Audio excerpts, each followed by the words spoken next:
नमस्कार, आप देख रहे हैं हमारा समाचार और मैं हूं आपके साथ दिव्या शेखावत। आज आपको ले चलेंगे राजस्थान की एक ऐसी खास जगह पर जहां फिलहाल सर्दियों के मौसम में पर्यटकों का आना जाना लगा हुआ है। जी, मैं बात कर रही हूं साभर की। साभर में चल रहा है साभर फेस्टिवल और इस फेस्टिवल की खास बात यह है कि यहाँ पर साइबेरियन पक्षियों को देखने दूर दराज से सैलानी आते हैं हर साल राजस्थान। फ्लैमिंगो बर्ड एक ऐसा बर्ड है जो अपने प्रजनन के लिए राजस्थान आता है। फिलहाल खान के साभर में फेस्टिवल चल रहा है। 5 दिवसीय ये फेस्टिवल साभर आने वाला हर सैलानी साभर की छटा देखकर मंत्रमुग्ध हो जाता है। साभर मैं बात करूं साभर की, तो साभर के खारे पानी की जो झीलें हैं उन्हें देखने के लिए खास तौर पर पर्यटक राजस्थान आते हैं। तो चलिए ले चलते हैं आपको साभर और दिखाते हैं कि साभर में आखिर कैसे बनता है और फ्लैमिंगो बर्ड्स इस वक्त में क्या कर रहे हैं।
खाने में जो एक स्वाद की चीज होती है जिसके बिना हमारा खाना मैं कहूंगी कि लजीज नहीं होता, खाने में स्वाद नहीं आता, वो क्या है? नमक। और ये नमक कहाँ बनता है ये भी आज आपको बताएंगे। हम मौजूद हैं राजस्थान की उस झील के किनारे पे जिस झील का जिक्र आपने अक्सर किताबों में पढ़ा है, अक्सर आप YouTube पर सर्च करते हैं, अक्सर आप सोशल मीडिया पर देखते, तमाम जगह आपने साभर का नाम सुना होगा। और अभी तो साभर इसीलिए भी प्रचलित है क्योंकि यहाँ पर कहते हैं कि सर्दी का जो मौसम है, फरवरी का और जनवरी का जो माह होता है, यहाँ पर साभर फेस्ट चल रहा होता है। और इस फेस्ट को देखने की कई सारी विशेषताएं हैं, कई मैं कहूंगी कि चीजें हैं यहाँ पर जो अपने आप को और आकर्षित करती हैं। लेकिन फिलहाल मैं साभर लेक के नजदीक खड़ी हूँ और देखिए ये लेक इतनी शांत है, इतनी शांत, इसमें से आवाज भी नहीं आ रही। आवाज ऐसी है जो आपके कानों को, या कहूंगी कि आप एक बार देखेंगे तो मोहित हो जाएंगे क्योंकि स्वर इतना प्यारा, इतना शांत है। जो शोरगुल में हम रहते हैं घरों में, हमारे घर के आशा गाड़ियों की आवाजें रहती है, लोगों की आवाजें रहती है, लेकिन यहाँ पर इतना शांत कलरव है। शाम का समय है, सूर्य देवता जो है अस्त होने को है और साभर का नज़ारा इतना खूबसूरत नज़ारा है ये कि मैं कहूँगी कि देखने के बाद मुझे खुद को ऐसा प्रतीत हो रहा है क्यों ना मैं घंटों इस झील के किनारे बैठूं, क्यों ना मैं इस पानी के पास बैठूं और यहाँ बातें करूं इस बहते हुए पानी से, इस बहते हुए शांत स्वर से। ये साभर की वो झील है जहां से नमक का उत्पादन होता है।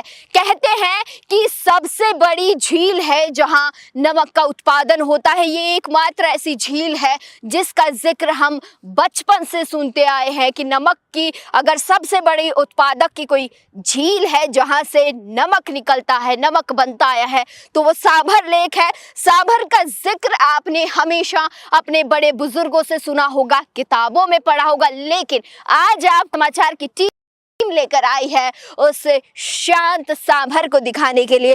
तो देखिए आप इस झील के किनारे में आपको दिखाऊंगी कि इस झील के किनारे का स्वर जितना शांत है उस साथ ही यहाँ पर आपको चारों तरफ सिर्फ और सिर्फ सफेद ही सफेद नज़ारा देखने को मिलेगा। और कितनी शांति है, कितनी शांति यहाँ पर अपनी ओर खींच रही है मुझे भी। खैर यहाँ पर समर फेस्ट चल रहा है तो दूर राजस्थान से ही नहीं अपितु राजस्थान के बाहर से भी जो विदेशी पर्यटक आ रहे हैं, तांता लगा हुआ है इस समय पर्यटकों का इस झील के किनारे। तो आप देख सकते हैं कि झील का पानी को अगर मैं हाथ लगा के देखूं तो पानी बिल्कुल ठंडा पानी है यहाँ पर। और फिलहाल तो इसमें किसी प्रकार की मछली या है नहीं। बिल्कुल, देखिए, हिंदुस्तान के एकमात्र या यूं कहूं कि संपूर्ण देशों में अंतर्देशीय झीलों के नाम से जो विख्यात है जो राजस्थान में, और राजस्थान के भी पूर्वी हिस्से में जहां पर पुर और नागौर दो जिलों की सीमा पर स्थित है सांबर झील। विश्व का लगभग यूं कहे कि भारत देश 32% जो नमक है वो नमक खाने योग्य जो नमक है जिसको नमक की श्रेणी में गिना जाता है वो नमक यहाँ से उत्पादित होता है। इतना ही नहीं, अगर माने ओवरऑल अवर पूरे नमक उत्पादन की श्रेणी की दृष्टि से तो सबसे ज़्यादा अगर नमक उत्पादन करने वाली झील है तो वो झील है सांबर झील। सांबर झील के किनारे आज हम स्थित है और आपको इसकी पूरी विशेषताएं दिखा रहे। ये क्यों दिखा रहे हैं? क्योंकि अभी सांबर झील चर्चाओं में है, जहां पर 24 से 28 जनवरी 2025 तक लगातार यहां पर सांबर फेस्टिवल के नाम से राज्य सरकार की ओर से एक फेस्टिवल आयोजित किया जा रहा है। खैर, फेस्टिवल की बात हम अलग से करेंगे, लेकिन अगर सांबर झील की बात करें तो ये वो झील है जहां पर शाकंभरी माता का मंदिर भी यहाँ पर स्थित है। हजारों की संख्या में श्रद्धालु आते हैं और यहाँ पर मनोकामना मांगते हैं।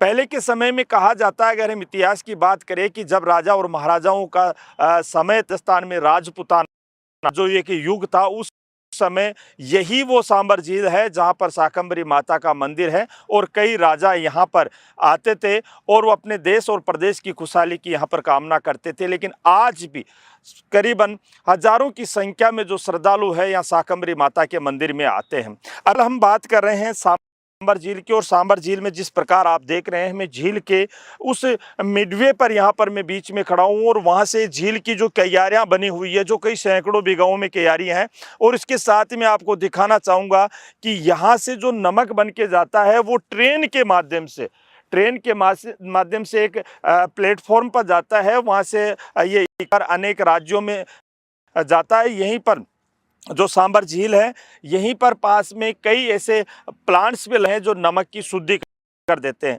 लेकिन फिलहाल हम स्वच्छता की बात करें तो ये पानी आप देख पा रहे हैं, ये पूरा वो पानी है जो, अगर मैं इसकी बात करूं तो इस पानी में नमक है, यानी यूं कहें ये पानी इतना क्षारीय है जिसमें अगर इस पानी को हम दूध में डाल दें या अन्य कोई चीज़ में डाल दें तो शायद वो फट सकता। जैसे जैसे ये पानी सूखता जाता है, सहयोगी कैमरामैन से कहूँगा कि वो दिखाने की कोशिश करे, वैसे वैसे ये नमक बनकर यहाँ पर तैयार। उसके बाद इस नमक धीरे धीरे शुद्धिकरण करके इसका नमक बनाया जाता है, और नमक बनाने के बाद यहीं से निकला हुआ यानी यहीं से उत्पादित नमक आपकी और मेरी रसोई तक जाता है, और वहाँ पर जाने के बाद हम जो लोग व्यंजन लेते हैं उस व्यंजन का स्वाद कुछ निराला ही हो जाता है।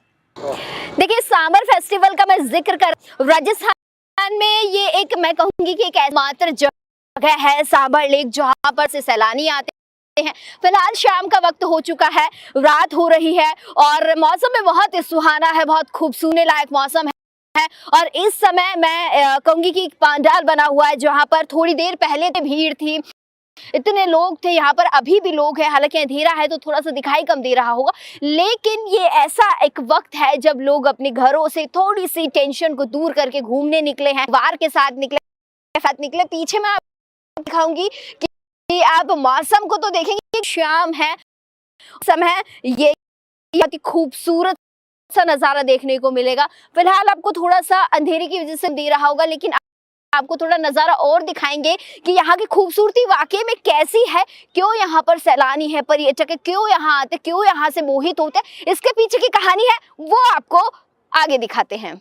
तो देखिए सांबर का लुत्फ उठाने के लिए सैलानी आ रहे हैं। कहाँ से आए हैं, पहले इनसे पूछते हैं। सर कहाँ से आए हैं? मैं जयपुर से हूँ। जयपुर से आए हैं। आज के दिन को क्यों चुना है सांबर घूमने के लिए? आज रिपब्लिक डे भी था, जी। हॉलीडे भी था, जी। तो उस वजह से कि आज फ्री हैं तो और इसका नाम सुना था तो हम कि जाते हैं इसको। अच्छा, क्या देखा आपने सांबर में? यहाँ पर जितनी भी स्टॉल्स थी आर्ट एंड क्राफ्ट की वो देखी, उसके अलावा पैराग्लाइडिंग करी, जो एक्टिविटीज थी, एटीवीज के जो मोटर राइडिंग थी वो हुई। उसके अलावा बर्ड का जो उनका वो किया, इसके अलावा साल्ट विजिट करी, ट्रेन राइड करी, बहुत सारी नमक देखा कि नहीं? नहीं देखा साल्ट मतलब साल्ट प्रोसेसिंग यूनिट जो इन्होंने बताया था बहुत अच्छा था वो कार्यक्रम।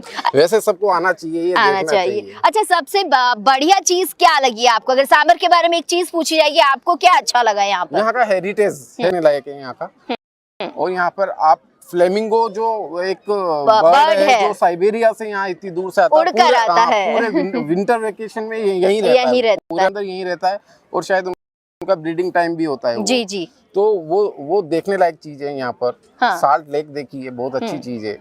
तो मतलब ओवरऑल बहुत अच्छा लगा। आज बहुत अच्छा। रिपब्लिक डे बहुत अच्छा हो गया आपका तो। बहुत फर्स्ट क्लास मेरी बच्ची का भी बहुत बढ़िया हो गया। अच्छा, आपने क्या देखा? बर्ड्स देखे? अच्छे लगे? किस कलर के थे? पिंक कलर के थे। नाम पता है उनके? फ्लेमिंगो बताया था ना बेटा नाम आपको। चलिए कोई बात नहीं। तो देखिए बच्चों की खुशी है, बच्चों ने पिंक बर्ड्स देखे। आपको और भी यहाँ के लोगों से बात करवाते हैं और उनसे जानते हैं कि उनकी कैसी खुशी है आज 26 जनवरी के बढ़िया से दिन पे वो लोग घूमने आए और क्या कुछ उन्होंने खास देखा है। फिलहाल हम सांभर लेक में मौजूद है, सांभर फेस्टिवल चल रहा है। ओम प्रकाश जी मेरे साथ हैं।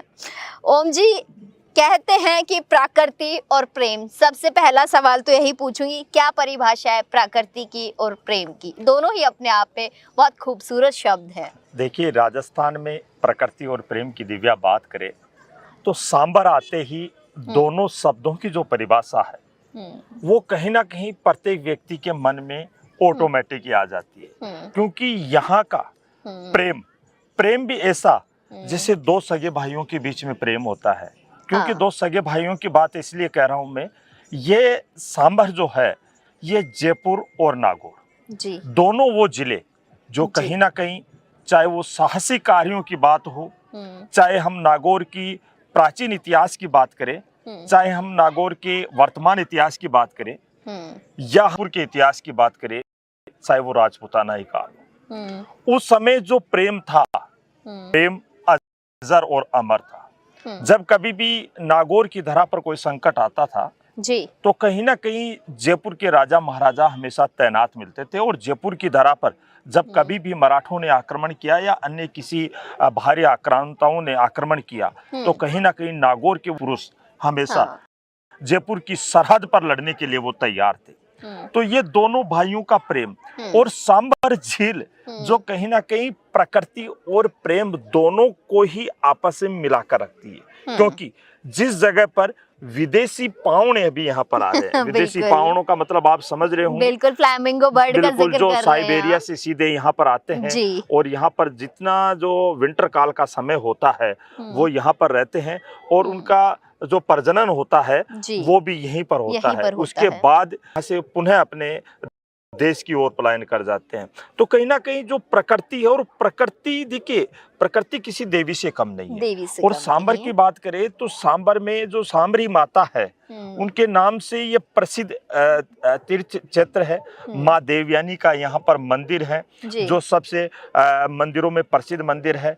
चाहे हम भगवान शिव की भक्ति करते हैं तो भगवान शिव की भक्ति करते हैं और जिस समय जो श्रावण मास का महीना होता है लाखों की संख्या में जो कावड़े आते हैं वो यहीं से इस देवयानी तीर्थ भूमि से जलते हैं और भगवान शिव का जलाभिषेक करते हैं। तो कहीं ना कहीं जो भगवान शिव का जो प्रेम है वो प्रेम और मनुष्य जाति का जो प्रेम है और प्रकृति का जो सामंजस्य है वो दिव्या यहाँ बिल्कुल छलकता है। और आप देख रहे हैं कितने लोग यहाँ पर आ रहे हैं और यहाँ पर आने के बाद यहाँ की जो प्रकृति और यहाँ की जो रम्यता है, समय है 10 बजे के लगभग का समय हो रहा है, हम यहाँ पर बैठे हैं चर्चाएं कर रहे हैं, लेकिन फिर भी अगर चारों तरफ नजर घुमाते हैं इस 20 इंटू 5 यानी 100 किलोमीटर के दायरे का जो एरिया है सांबर का, उसका वास्तव में प्रकृति ने क्या बनाया है। प्रकृति माँ जो बनाती है वो कहीं ना कहीं उस स्थिति में और उन विपरीत कालों में किसी चीज का निर्माण करती है जब मनुष्य को आवश्यकता होती है।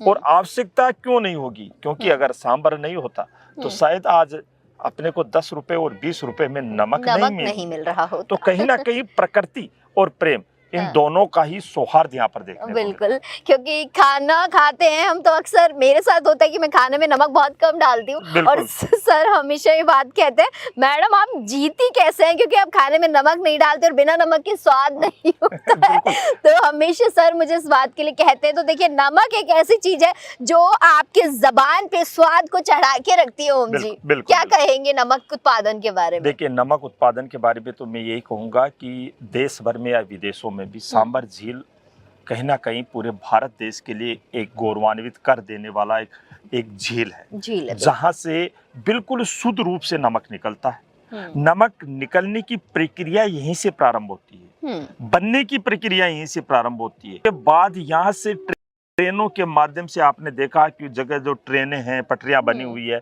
ट्रेनों के माध्यम से नमक भर के प्लांट है वहां पर जाता है और पूरी तरह से 100% शुद्ध हो जो आयोडीन युक्त नमक है, जिसको कह सकते हैं कि देखिए नमक तो अनेक प्रकार के लेकिन जो आयोडीन युक्त नमक है और खाने योग्य जो है वो यहीं सांबर झील से प्राप्त होता है। और ये नमक राजस्थान ही नहीं अपितु संपूर्ण राज्यों में और पूरे भारत देश सहित विदेशों में भी इस नमक का उपभोग किया जाता है। उदाहरण के तौर पे आपको बताऊं कि मेरा एक फ्रेंड था, वो कहीं बाहर था, आउट ऑफ कंट्री। जब बात हुई कि इस प्रकार के जो नमक की झीलें हैं वहां पर भी है, अपने जो झीलें हैं, चाहे वो कोई अपने बीकानेर वाली झील मान लो, कायलाना झील मान लो, उदयपुर की जयसमंद झील मान लो, तो क्या मैंने पूछा उनसे उधर भी झीलें क्या, तो उन्होंने कहा उधर झीलें हैं लेकिन ये जो नमक वहां है वो भारत का नमक जा रहा है, वो सांबर का नमक जा रहा है। तो कहीं ना कहीं एक गौरव कर देने वाला जो ये सांबर झील है, जिसको हम अपने आप को गौरवान्वित महसूस करते हैं कि जिस दरा पे हम हैं उस दरा का नमक आज विदेशों में। और कहा जाता है कि भाई आपने हमारा नमक खाया है, नमक हराम नहीं हो सकते, नमक खाया है, तो कहीं ना कहीं नमक वो हमारा खा रहे हैं। चलिए, तो बहुत बढ़िया बात है। देखिए, नमक के साथ साथ आज की अगर मैं बात करती हूँ तो विशेष दिन है 26 जनवरी का दिन, और आज हम लोग भी यहाँ पहुंचे। हमें भी लगा कि कहीं ना कहीं जो फ्लैमिंगो बर्ड्स है जिनका जिक्र आजकल हो रहा है, क्योंकि सर्दियों का है तो कहा जाता है कि साइबेरियन पक्षी होते हैं और ये देखिए वहां से उड़ते आते हैं और है। मुझे तो ये समझ में नहीं आता कैसे पता होता है। हर साल ये लोग यहाँ आते हैं, प्रजनन की जो इनका टाइम पीरियड होता है, यहाँ प्रजनन होता है इनका, और उसके बाद वापस अपने देश लौटते हैं। मतलब कितनी मतलब आश्चर्य वाली बात है ओम जी, वहाँ से यहाँ आ रहे हैं, यहाँ ठहर रहे हैं, कई महीने तक यहाँ रहते हैं और फिर वापस अपने देश चले जाते हैं। तो कितनी, मैं तो ये भी कहूँगी भारत के लिए भी गौरवान्वित वाली, गौरव करने की बात है ये। देखिए दिव्या, आपने छोटे बच्चे देखे होंगे बिल्कुल, अक्सर छोटे ओपन कहते हैं कि देखिए प्लेन उड़ रहा है प्लेन उड़ रहा है, ठीक है। तो वो क्या सोचता होगा मन में कि जिस प्रकार मैं स्कूल की बस में बैठ के जाता हूँ और जो सड़क है उसके ऊपर स्कूल की बस चलती है, तो उसके दिमाग में यही रहता है कि ये जो प्लेन है, ये प्लेन भी कहीं ना कहीं सड़क के मार्ग के ऊपर चल रहा है। लेकिन जो संकेत है एक एयरपोर्ट से दूसरे एयरपोर्ट के जो संकेत है, वैसे ही साइबेरियन पक्षियों का जो संकेतक है वो सांबर झील है। और सीधे वो जब वहां से उड़ान भरते हैं उसके बाद में बीच में कहीं विश्राम तो करते होंगे, विश्राम होने के बाद वो धीरे धीरे, क्योंकि उनका जो पॉइंट है वो पॉइंट यह है, देखिए कोई भी चीज अगर किसी को आकर्षित करती है तो वो उसकी तरफ खींचती है। बिल्कुल, हम जैसे मान लिए भूख लग रही है तो भोजन अपने को स्वाभाविक रूप से एक उत्तेजित क्रिया अपने मन में होगी और अपने को वो जाना होगा, उसकी ओर जाना होगा। तो वही स्थिति यहाँ पर है। साइबेरियन पक्षी है, वो साइबेरियन से वहां से आकर यहाँ पर जो प्रजनन करते हैं और प्रजनन होने के बाद वो पुनः अपने देश की ओर प्रस्थान कर लौट जाते हैं। चलिए, बहुत शुक्रिया ओम जी, थोड़ी बातें वापस से एक बार आपके साथ करूंगी, लेकिन फिलहाल के लिए थोड़ा सा और भ्रमण कर लेते हैं, उसके बाद इस वार्ता को वापस से जारी